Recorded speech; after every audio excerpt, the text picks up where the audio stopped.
आज हम mathematical functions का पार्ट 2। कल हमने कुछ फंक्शंस सीखे थे, आज हम उसी का कंटिन्यू कर रहे हैं। आगे पार्ट कुछ और नए फंक्शंस जिनकी नीड आपको होती है, आप अपने असाइनमेंट्स में, आपके कॉम्पिटिटिव एग्जाम्स में कई बार भी पूछे जाते हैं, आपको वर्क भी करना पड़ता है इनके साथ। जैसे मेरी एक लिस्ट बनी है यहाँ पर लर्नर्स की, उस लिस्ट के ऊपर मेरे को क्या करना है, सबसे पहले फंक्शन एवरेज। एवरेज क्या करता है, जो आपकी रेशियो परसेंटेज आपने शुरू में भी सीखी है मेरे से, हम लगभग उसको बीच बीच में अप्लाई भी करते रहते हैं। परसेंट कैसे निकाली जाती है मैनुअल, लेकिन जो भी यहाँ फंक्शन होगा वो आपका इनबिल्ट होगा, इक्वल एवरेज। आप यहाँ देख सकते हैं, एवरेज को आपने सिलेक्ट किया, टैब प्रेस किया, नंबर ऑफ डाटा दिया जितना भी आपका है, और उसकी एवरेज उसने निकाल कर दिखा दिया आपको। आप इसको पकड़ के ड्रैग कीजिए, देखो सबकी एवरेज शो कर रहा है। आपको भी ये कंफर्म करना है कि एवरेज कैसे दिखा रहा है। ये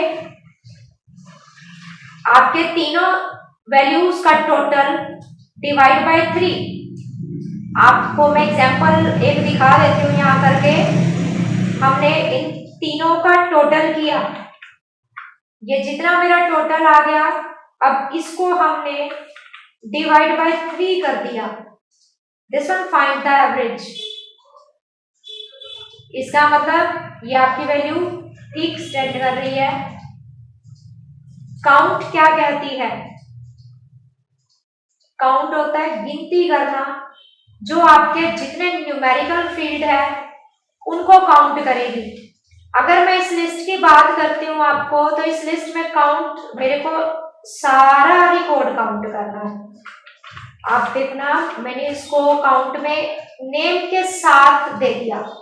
नेम, वैल्यू 1, वैल्यू 2, वैल्यू 3 सारी लिस्टिंग शो कर दी। जैसे ही एंटर किया, ये मुझे क्या दिखा रहा है, 3, ऑटोमेटिकली 3 दिखा रहा है। अगर मेरी सपोज कीजिए यहाँ कोई वैल्यू करेक्टर आ जाती है, लाइक मैं यहाँ क्यों लिख देती हूँ, तो ऑटोमेटिकली यहाँ देखिए 2 आंसर चेंज हो रहा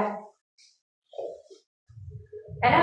इसका मतलब जो काउंट का फंक्शन है, काउंट का फंक्शन सिर्फ न्यूमेरिकल फील्ड को काउंट करता है, ठीक है, करेक्टर को काउंट नहीं करता।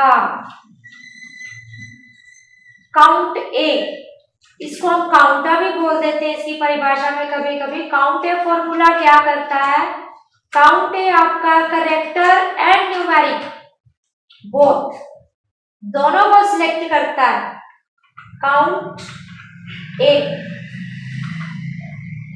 आप देख सकते हैं, जहां पर मेरी वैल्यू इसने एक पहले छोड़ी थी, यहां पर इसने ऐड कर दी, ठीक है।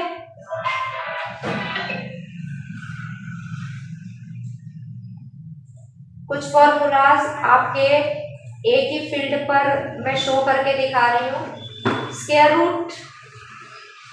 स्क्वायर रूट कैसे निकाला जाता है, आपको 49 का स्क्वायर रूट पता है, 36 का पता है, 25 का पता है, कॉमन है। जितनी हमारी वैल्यूज कॉमन होती है उनका सबको पता होता है। लेकिन जब वैल्यू कुछ ऐसी आ गई 65, 67, 66 या 93, इसका कैसे स्क्वायर रूट पता लगेगा हमारे को, तो हम यहाँ पर अप्लाई कर लेते हैं उसको स्क्वायर रूट। हम उसको नंबर दे देंगे। मैंने वैल्यू 1 में जितनी लगी है मेरी, मुझे उन सब का स्क्वायर रूट निकालना है। आप यहाँ पर देखो, सब का स्क्वायर रूट निकाल दो, ठीक है। आप यहाँ पे ट्राई कर सकते हो। 25 देखो 5 आ रहा है, ठीक है। इस तरह से ये स्क्वायर रूट का फंक्शन होता है। काउंट ब्लैंक का क्या रोल है, अब उसके नाम से पता लग रहा है कि वो ब्लैंक रिकॉर्ड काउंट करता है। कैसे करता है? मेरी ये वैल्यू गलत डल गई 25, जिसको खाली कर दिया। मेरी यहाँ की वैल्यू भी एक गलत है, ये भी खाली हो गई। यहाँ भी वैल्यू गलत थी, मैंने खाली कर दी। कुछ पोर्शंस ऐसे हैं जो मेरे खाली हो चुके हैं। यहाँ से अभी यहाँ रखा और काउंट ब्लैंक फंक्शन का यूज किया, उसमें डाल दी रेंज। रेंज कैसे डाली? अब मैंने इसको रेंज दे दी ऐसे वाली, ठीक है। Value 1, value 2 and 3, then enter. क्या दिखा रहा है? एक ब्लैंक। इसको पकड़ के ड्रैग कीजिए, सी बाकी सब में 0 है। ये लो, मैंने ये भी प्लान कर दी। क्या दिखा रहा है? अभी जितने रिकॉर्ड आपकी लिस्टिंग में खाली होंगे, काउंट ब्लैंक उनको काउंट करता है, ठीक है। जहां खाली वैल्यूज मतलब आपकी लिस्टिंग के अंदर जहां जहां पर्टिकुलर डाटा नील है, मतलब खाली है, वहां पर काउंट ब्लैंक गिनती करके बताता है कितने रिकॉर्ड खाली हैं। एबीएस का क्या काम होता है? एबीएस होता है absolute value of given number. Absolute की बात करें तो हम जब हमारे पास कोई भी वैल्यूज नेगेटिव हो जाए, हम बेसिकली लिस्टिंग में नेगेटिव वैल्यूज का यूज नहीं करते हैं, लेकिन नेगेटिव जब आ जाए तो उनको भी पॉजिटिव करना पड़ता है हमें, क्योंकि हमारे फंक्शंस काम नहीं करते, फॉर्मूलाज नहीं होते, सम नहीं होता हमारा उस पर। तो एबीएस फंक्शन वो होता है जो आपकी नेगेटिव को पॉजिटिव करता है, वैल्यू को। हमारी वैल्यू 1 की लिस्ट, जैसे मेरे इसमें कुछ नेगेटिव दिख रहे हैं आपको मार्क्स, मैंने यहाँ एबीएस प्रेस किया, उसको वैल्यू 1 का रेफरेंस दिया। आप यहाँ पर देखिए, जैसे मैंने ड्रैग किया सारी वैल्यू पॉजिटिव कर डाली, उसने कर दी। देखो ध्यान से, ठीक है, नेगेटिव को पॉजिटिव कर रहा है। मोड क्या होता है? मैंने कल आपको डिव फंक्शन सिखाया था, डिव सिखाया था ना, आपको बताया था वो क्वांटेंट निकालता है। मोड रिमाइंडर निकालेगा, शेष। अब शेष कैसे निकलेगा आपका?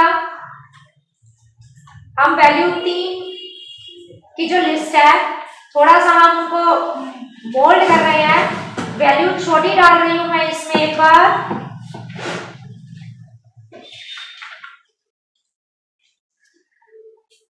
यहां देखिए, इज इक्वल टू मोड,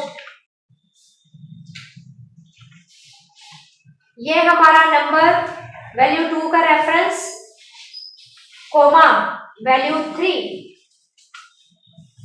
आप ध्यान दीजिए, 67 को जब आप 3 से डिवाइड करोगे तो आपका शेष क्या बचने वाला है? 1। जहां पे हमारी कोई वैल्यू नहीं है वहां हमें ऐसे एरर शो हो जाती है। ये बेसिकली हमारे साथ बनता है कभी जब एक्सेल में हम काम कर रहे होते हैं, हमारी वैल्यू गलत डल जाती है, फॉर्मूलाज गलत अप्लाई हो जाए, तो हमारे को वो #div/0 साइन ऑफ एक्सप्लेनेशन, इसको हमारे को क्या करता है? एरर के वे में दे देता है।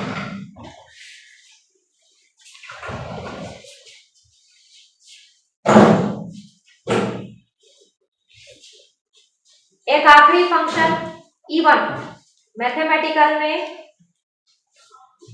इवन क्या करता है? इवन होती है सम संख्या।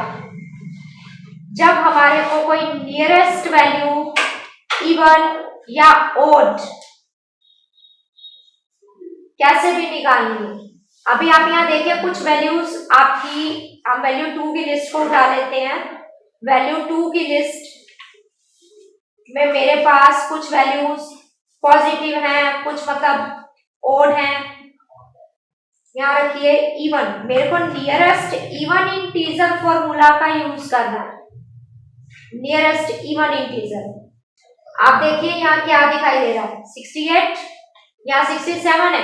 मैंने वैल्यू 2 को अप्लाई किया इस पर, इसको पकड़ के ड्रैग कर डाला। आप क्या दिखाई दे रहा है आपको, जहां जहां मेरी सारी विषम संख्याएं थी वहां सारी पॉजिटिव हो गई, नियरेस्ट इवन इंटीजर निकल गई, लेकिन जहां मेरी ऑलरेडी ही इवन नंबर था वह वैसे का वैसे ही आपका रह गया, क्योंकि उसका नियरेस्ट वो निकालेगा नहीं, उससे अगला ऑड नंबर है उसको जंप करके आगे नहीं जाएगा। ठीक है, तो ये थे आपके मैथमेटिकल 2 के कुछ फंक्शंस और जो रह गए थे कल आपके, इंपॉर्टेंट होते हैं। Thank you.